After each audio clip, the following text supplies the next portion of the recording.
Hi guys, welcome back to my channel. So in this video I'm going to show you how to cut and sew a side structured peplum. Okay, this peplum is quite trendy. It makes your garment look so beautiful and classy.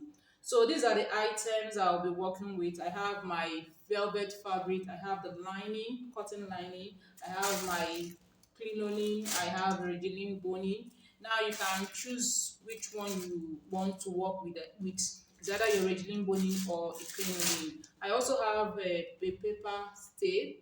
So I'm going to be ironing and paper stay on the velvet and also on the lining so that it can give the both fabric some kind of support. Okay, so let's get started.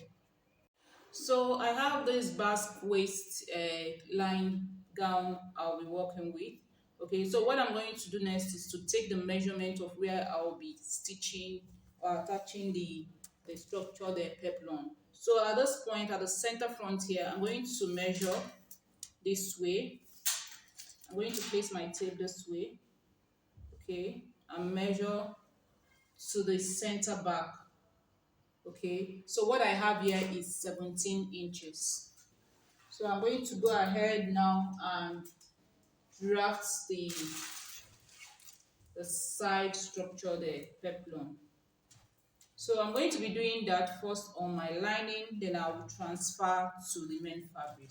Okay.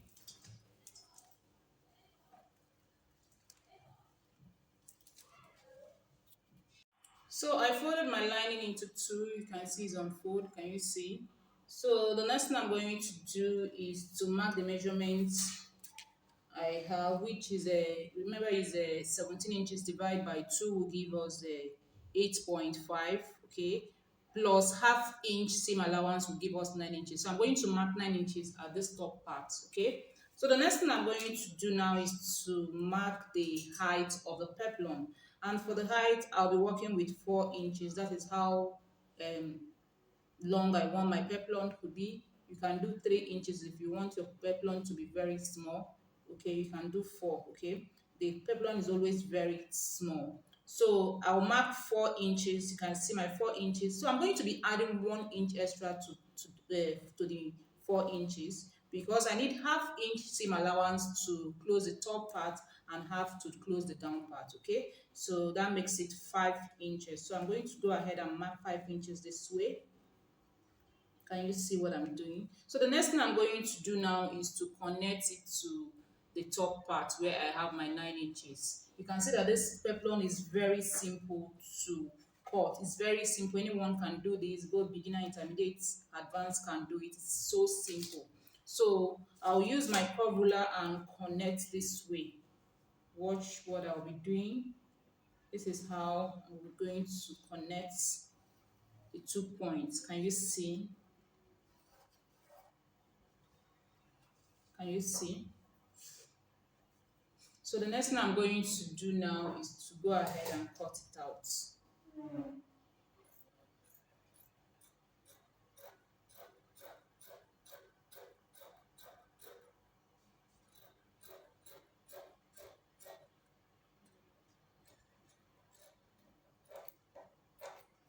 Can you see? So the next thing I'm going to do now is to use this lining to cut the velvet fabric I have here. You can see I've already ironed the interfacing on the fabric, on the velvet, because the velvet is quite stretchy, so I use the the paper stitch to stabilize it and also give it some kind of support. Okay, so this is it. I'll fold into two, just like the lining, and I'll place the lining on top of it before I cut out.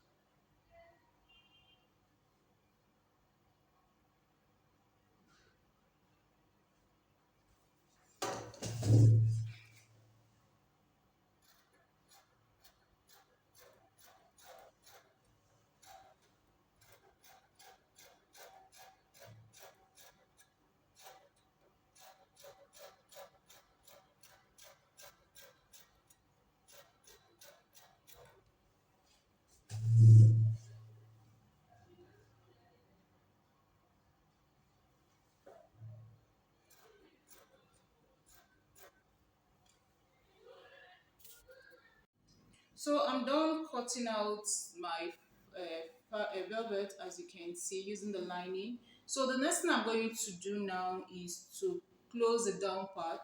So I'm going to be placing the lining on top of the velvet this way. The right side of the velvet is facing up, as you can see. This is the right side of the velvet. So I'm placing the lining on top of it this way, and I'm going to use my crinoline. That is the 1 inch crinoline I have to close it. Okay, so this is how I'm going to be placing the crinoline on top of the lining, and I'll start stitching. Now I choose to work with crinoline. You can choose to work with Regilene boning or any other boning. Okay, so when I'm done doing this, I'll also show you how it looks like working with Regilene boning. Okay, so before I start sewing, before I start using the crinoline, I'm going to close this sharp edge using my bias this way. I'm going to close the sharp edge using the bias this way. Can you see what I'm doing? I'm going to close it, stitch on it, okay, so that it won't poke my skin.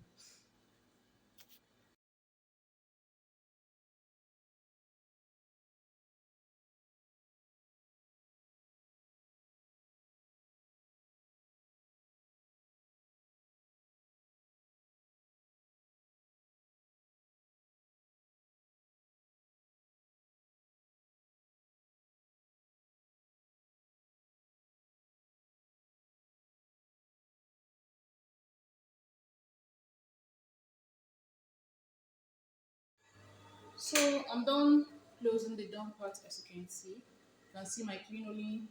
I also close up the other side so that it won't be poking my skin. As you can see, the two ends, I close them using a bias. Okay, so the next thing I'm going to do now is to top stitch so that the crinoline will relax. Okay, so what I'm going to do is to push the seam allowance towards the lining, and I'm going to sew very close to the seam line. Okay, so I'm going to be turning it this way to the right side so that I can see what I'm doing. So I'll be pushing the allowance towards the lining this way, and I will stitch very close to the very close. This you can see the seam allowance. I'm going to be stitching very close this way while pushing both the allowance and the crinoline towards the lining side. Okay, so I'll quickly do that and I'll show you what to do next. So I'm done top stitching. As you can see, you can see the seam. You see the seam. You see. So the next thing I'm going to do now is to close the top parts. So I'm going to make sure that the lining and the fabric is equal. Then I will sew on top to close it. Okay, I'm going to sew on top to close it. So I'm done closing the top part of the peplum, as you can see. So this is the finished look. Can you see? So this is the one I use Ridgeline boning to make. Can you see? It's quite stiff and strong. Can you see? So unlike the way I fix the crinoline, if you want to use Ridgeline boning, you're going to do it a different way. So what you're going to do is to close the lining and the main fabric first. When you're done doing that, you're going to open your lining and your fabric. You open it up. Now remove your seam allowance towards the lining. Then you now place your Regilene boning on that seam line this way. Can you see what I'm doing? You open up your I've closed this one. I would have showed you. Okay, let's assume that this is your this is your velvet and this is your lining. So what you're going to, after closing the down part, you're going to open it this way. Whatever allowance you have to shift it towards the lining. And where you have your seam line, you're going to place your Regilene boning this way. Can you see what I'm doing? Then you stitch it down on the lining. Okay, you have to do that on the lining so that it won't show on the velvet. Okay, if you don't want to do that, when you're done, if you don't want to use that method, when you're done, okay, when you're done closing the lining and the velvet, you have to run another stitch of a 1/2 inch to create a space where you insert your Regeline bone. That's another way of doing that. Okay, so that's that. You can see that the one of Regeline boning is more structured and strong, more than the one I use a crinoline. Can you see the difference? So I'll go ahead and pin it on the dress I'm making so you can see the finished look. So I'm done pinning it down, as you can see. Can you see? Can you see the structured peplum? Can you see? That's the back side, the front. It's just that the dress is smaller than my manicure. I would have put it on my manicure so I can see how it really look. Can you see? Can see how I pin it. Now you can choose to tack it a different way by placing, removing, not hiding your seam allowance. Just place it this way. Then you use your, what's it called? You use applique to cover the rough edges. If you choose to do that, okay. So this is it. If you like what you're seeing, please go ahead and give me a thumbs up. Thank you so much for watching, and see you in my next one.